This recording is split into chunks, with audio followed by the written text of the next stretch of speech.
Parfois, on a la communication qui ne va pas trop bien à l'intérieur de nous-mêmes. Et ça se passe souvent entre la tête et le cœur.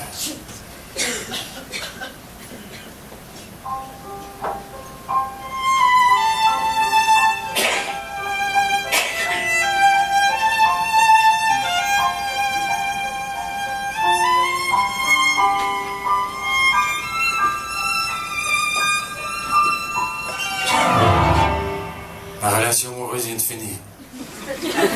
Mais ça n'arrête pas de m'étourdir.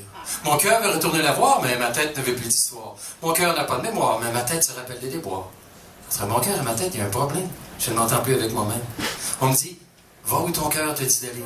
Puis je l'ai écouté mon cœur, mais ma tête a dévié la route du bonheur, et là, je suis tout mêlé. Pourquoi la raison et les émotions font souvent opposition? Pourquoi on y met un barrage qui peut faire des ravages? Pourtant, quand les deux s'entendent, on peut monter et redescendre entre la tête et le cœur, et partager le même bonheur. Mais que se passe-t-il entre la tête et le cœur?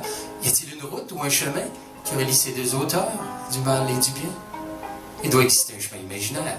C'est une route ou une artère. Appelez ça comme vous voulez, mais il ne faut pas l'obstruer. Serait-il possible de circuler entre les deux sans que ce soit orageux?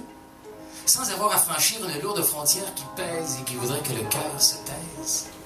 Je voudrais imaginer le chemin du cœur comme la route du bonheur, sans qu'il y ait de heurts ou de peur, et qu'on puisse y circuler paisiblement, à toute heure.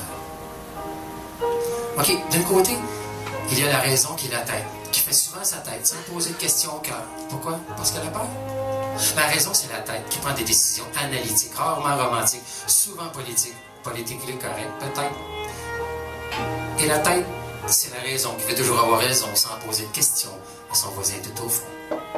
La tête, c'est la raison qui veut souvent contrôler, un cœur qui veut s'exprimer, prêt à faire explosion. Le cœur, lui, c'est le ressenti. On aime ce qu'il dit.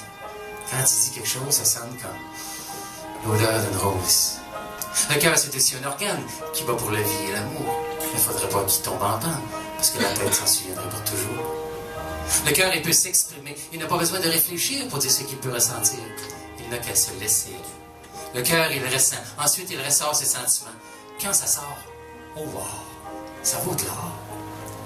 Il pourrait exister un chemin harmonieux qui puisse réunir les deux et faire en sorte que cette route ne fasse plus verser aucune goutte. Une sorte de chemin qui envoûte où les deux sont aux écoutes. Chacun a son chemin. Il l'entretient comme il le veut bien. Mais en ce qui concerne le mien, je commence à connaître ses besoins. Ce chemin, je l'ai souvent parcouru. Je sais qu'il a du vécu, qu'il a souvent été déçu. Mais aujourd'hui, je reprends le dessus. Sachant maintenant qu'il existe, je persévère et je persiste dans ce que j'appelle ma conquête du chemin situé entre le cœur